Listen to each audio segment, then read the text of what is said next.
हैं प्रश्न दिया गया है आपका क्या, तो ध्यान देना है। दो संख्याएं 63 और 77 हैं जिनका महत्तम समापवर्तक 7 है, उनका लघुत्तम समापवर्तक ज्ञात करें। मतलब ध्यान देना है आप सभी को, इस प्रकार के प्रश्न को सॉल्व कैसे किया जाता है कि दो संख्याएं दी गई हैं, तो दो संख्याएं जो दी गई हैं कितनी दी गई हैं, 63 और 77। तो यहाँ पर आप क्या लिख सकते हैं, 63 मल्टीप्लाई में क्या लिख सकते हैं, 77।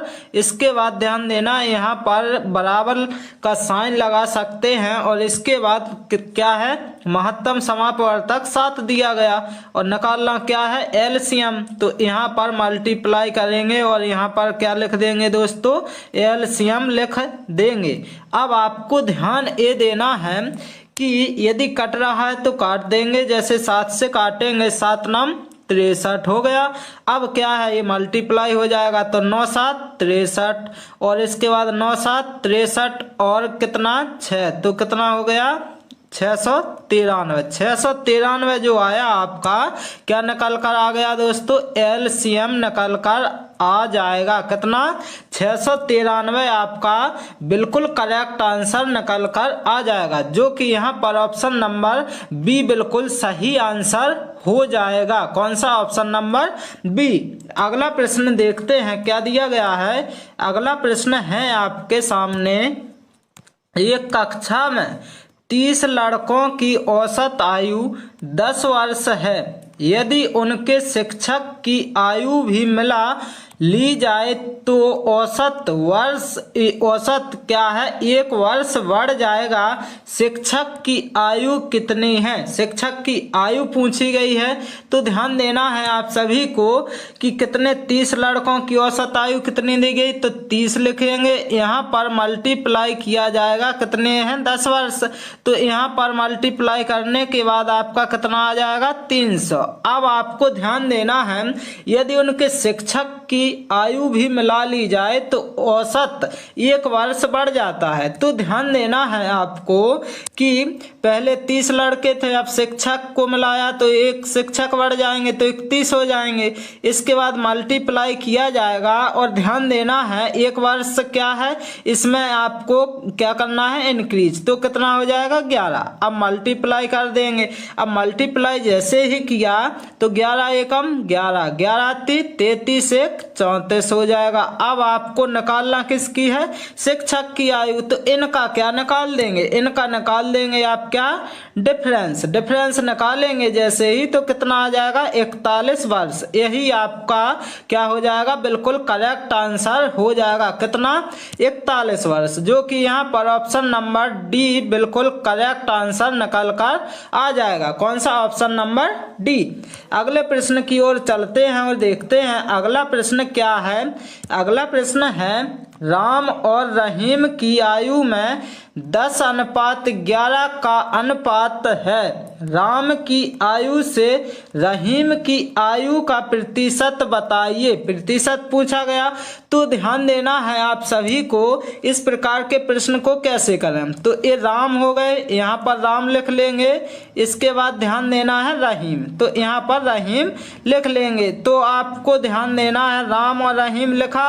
अब आप देखेंगे क्या यहाँ पर कि राम की कितनी दी गई है, मतलब जो राम का रेशियो है 10 है, और जबकि रहीम का कितना दिया गया है, यहाँ पर 11 दिया गया। अब पूछा क्या है कि राम की आयु जो है, रहीम की आयु का प्रतिशत, रहीम की आयु का प्रतिशत है। तो ध्यान देना है आप सभी को, राम की 10 है और इसके बाद ध्यान देना है राम की कितनी दी गई है, 10 दी गई है, और इसके बाद रहीम की 11 है। राम की आयु से रहीम की आयु, राम की आयु से पूछी गई है, तो ध्यान देना है राम की आयु 10 और यहाँ पर रहीम की 11, तो डिफरेंस कितने का है, 1 का है कि नहीं। तो यहाँ पर आप क्या करेंगे, ऊपर 1 लिखेंगे और नीचे क्या लिखेंगे, राम की से पूछी गई, तुलना की गई, तो ध्यान देना है, तो राम के क्या लिख देंगे, 10 लिख देंगे। और अब परसेंट निकालना, तो मल्टीप्लाई से क्या करेंगे, 100 से मल्टीप्लाई, तो यहाँ पर 0 से 0 कैंसिल। अब क्या हो जाएगा 10%। 10% आपका क्या आ जाएगा, आंसर आ जाएगा। यदि 10% नहीं है तो 110% हो जाएगा। कितना हो जाएगा 110%, जो कि यहाँ पर ऑप्शन नंबर बी बिल्कुल करेक्ट आंसर हो जाएगा। अगले प्रश्न की ओर चलते हैं और देखते हैं। अगला प्रश्न दिया गया है आपका टाइम एंड वर्क से। ये एक कार्य को 10 दिन में कर सकता है, जबकि बी अकेला उसी कार्य को 15 दिन में कर सकता है। यदि दोनों मिलकर कार्य को शुरू करें तब कार्य कितने दिन में समाप्त हो जाएगा। ध्यान देना है आप सभी को। इस प्रकार के प्रश्न में क्या करना है, तो देखना ये है कि ये दिया गया तो ए का जो कार्य है कितने दिन में कर रहा है, 10 दिन में। इसके बाद बी जो है अकेला कितने दिन में कर रहा है, 15 दिन में। बिल्कुल। अब आपको करना क्या है, सिंपल, कि इनका लेना है एलसीएम। एलसीएम लेंगे तो कितना आ जाएगा, 30 आपका एलसीएम आ जाएगा। कितना आ जाएगा, 30 एलसीएम आएगा। तो ध्यान देना है कि ये 10 दिन में 30 कार्य कर रहा है और बी 15 दिन में 30 कार्य कर रहा। तो अब एक दिन का कार्य निकालेंगे जैसे, तो 10 कितना हो जाएगा, 30। अब क्यों, ध्यान देना है कि ये एक दिन में कितना काम करेगा, 3, और बी एक दिन में कितना काम करेगा, तो 2, क्योंकि 15 से भाग दिया जाएगा। अब पूछा क्या है कि दोनों, तो दोनों मतलब क्या हो जाएगा, ए प्लस बी बराबर पूछा है। तो ध्यान देना यहाँ पर आप क्या करेंगे, 3 और 2 क्या हो जाएगा, 5। अब कार्य कितना है, 30 है टोटल, तो 30 में 5 से क्या कर देंगे डिवाइड, तो 5 छिक्का 30, यानी आपका क्या आ जाएगा, 6 डे आपका बिल्कुल करेक्ट आंसर निकल कर आ जाएगा। कितना, 6 दिन। 6 दिन आपका बिल्कुल सही आंसर हो जाएगा। ऑप्शन नंबर ए यहाँ पर बिल्कुल करेक्ट आंसर निकल कर आ जाएगा, 6 दिन। अगला प्रश्न देखते हैं क्या दिया गया है। अगला प्रश्न है आपके सामने, एक समभुज त्रिभुज की भुजा की लंबाई क्या है यदि इसका क्षेत्रफल 36√3 वर्ग सेंटीमीटर है। तो ध्यान देना है आप सभी को, इस प्रकार के प्रश्न को कैसे करें। तो ध्यान देना है कि इसका जो क्षेत्रफल होता है किसका, समभुज त्रिभुज की भुजा का। तो ध्यान देना है कि जो समबाहु त्रिभुज है उसका क्षेत्रफल होता है 3√3/4, और यहाँ पर मल्टीप्लाई में क्या होता है, भुजा का स्क्वायर बराबर क्या दिया गया, क्षेत्रफल। तो ध्यान देना है आपको, 36 रूट में कितना दिया गया, 3 दिया गया। अब ध्यान देना है कि √3 से √3 कैंसल हो जाएगा। अब ध्यान देना ये है कि बराबर में क्या होता है, मल्टीप्लाई, तो ये स्क्वायर आ जाएगा। यहाँ पर मल्टीप्लाई करेंगे तो 4 × 24 और 4 × 12 और 2 14 आ जाएगा। तो ध्यान देना है कि भुजा पूछी गई है, तो भुजा जब पूछी गई है तो ये स्क्वायर तो कितना है आपका 144 निकला। अब आपको भुजा निकालनी है तो इसका जब स्क्वायर रूट किया जाएगा किसका, 144 का, तो ये बराबर कितना हो जाएगा, 12 सेंटीमीटर। कितना, 12 सेंटीमीटर आपका बिल्कुल करेक्ट आंसर हो जाएगा, जो कि ऑप्शन नंबर सी में दिया गया है। ऑप्शन नंबर सी यहाँ पर बिल्कुल सही आंसर हो जाएगा। अब चलते हैं अगले प्रश्न की ओर और देखते हैं अगला प्रश्न क्या दिया गया है दोस्तों। ₹4000 पर 18 माह में 12% वार्षिक ब्याज की दर से कितना साधारण ब्याज अर्जित होगा। ध्यान देना है आप सभी को, इस प्रकार का प्रश्न कैसे करेंगे। ₹4000 हैं बिल्कुल, तो 4000 रुपये हो गए यहाँ पर। अब 18 माह तो मल्टीप्लाई 18 से कर देंगे, और परसेंट कितना है, 12%। अब आपको ध्यान देना है यहाँ पर कि नीचे क्या हो जाएगा 100 मल्टीप्लाई क्या हो जाएगा कि माह में दिया गया तो साल में कन्वर्ट करेंगे तो 12 से क्या करेंगे डिवाइड। अब काट देंगे 1 0 2 0 1 0 2 0 12 से 12 कैंसल आउट। अब ध्यान देना है आप सभी को कि 0 का 0 और यहाँ पर क्या हो जाएगा 0 का 0 और 18 चौको 72। इसका मतलब क्या हो जाएगा 720 आपका बिल्कुल सही आंसर निकल कर आ जाएगा। क्या हो जाएगा 720 जो कि यहाँ पर ऑप्शन नंबर ए में दिया गया है। ध्यान देना ऑप्शन नंबर ए में दिया गया है। अब देखते हैं अगला प्रश्न क्या दिया गया है दोस्तों, ध्यान देना है। अगला प्रश्न है आपके सामने, एक वृत्त का क्षेत्रफल 616 वर्ग सेंटीमीटर है तो उसकी परिधि निकालें। ध्यान देना परिधि पूछा गया है तो कैसे करेंगे कि वृत्त का क्षेत्रफल दिया गया है तो वृत्त का क्षेत्रफल का फॉर्मूला क्या होता है पाई आर स्क्वायर होता है। बिल्कुल बराबर क्या दिया गया 616 दिया गया। अब आपको ध्यान देना है पाई का मान कितना होता है 22/7 लिख सकते हैं। इसके बाद क्या है आर स्क्वायर हो जाएगा, यहाँ पर क्या हो जाएगा 616। अब करना क्या है काट सकते हैं 11 दूनी 22 11 पने 55 11 छिक्का 66 2 से काटेंगे तो कितना बचेगा 2 दूना 4 और 2 अट्ठे 16। अब आपको ध्यान देना है कि ये जो 7 है इसका और 28 का क्या हो जाएगा मल्टीप्लाई तो आर स्क्वायर बराबर क्या हो जाएगा आपका ध्यान देना 7 अट्ठे 56 7 दूनी 14 और 5 कितना हो जाएगा 19।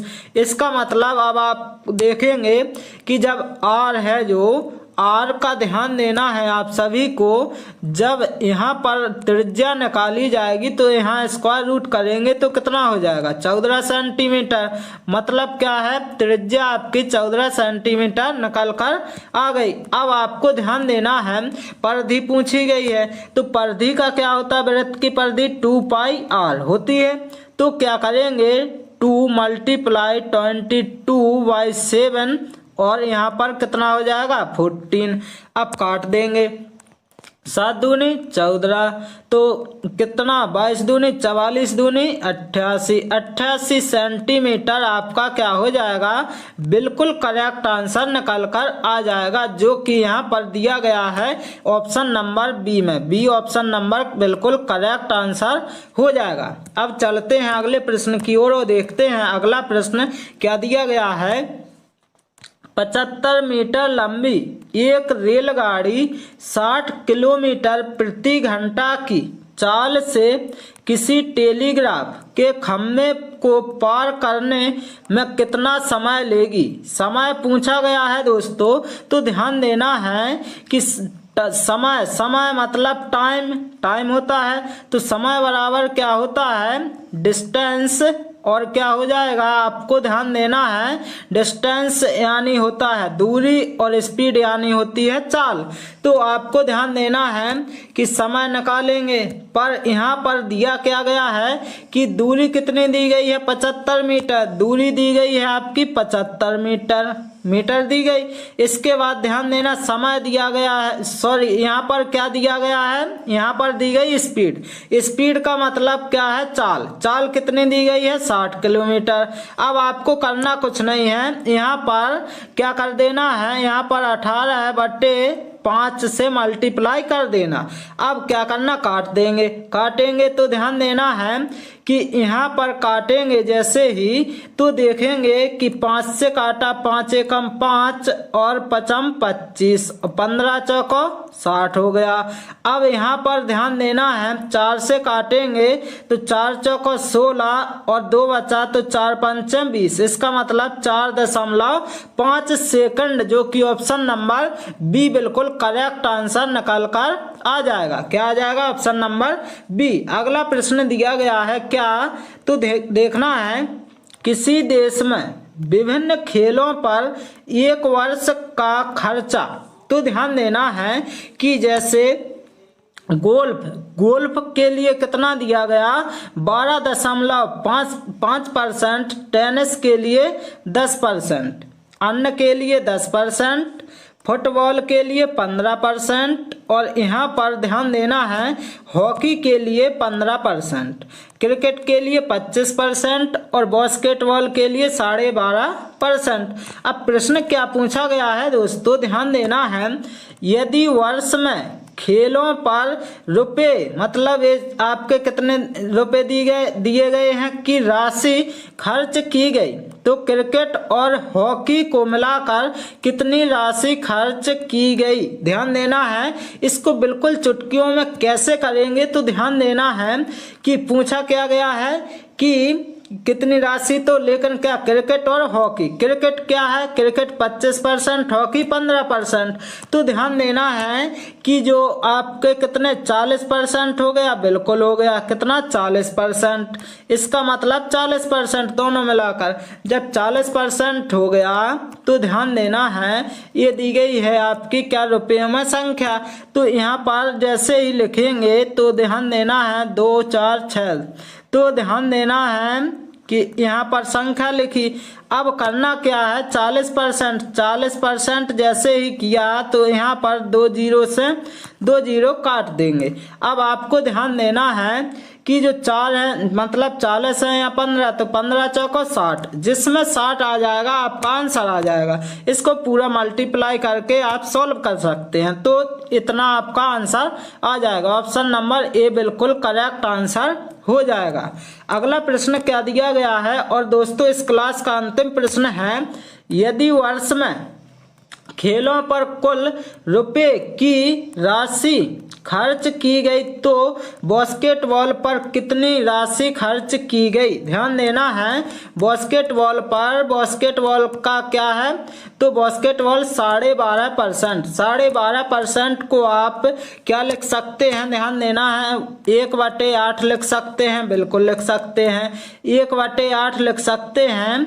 तो आपको ये देखना है कि जो कितने की है, इकाई, दहाई, सैकड़ा, हजार, 10,000, लाख, 10 लाख, करोड़, मतलब आपको ध्यान देना है ये राशि दी गई, तो यहाँ पर आप लिख सकते हैं जैसे कि 1 12 और यहाँ पर कितना हो जाएगा, तो आपको ध्यान देना है 2 4 6, इसके बाद 1/8।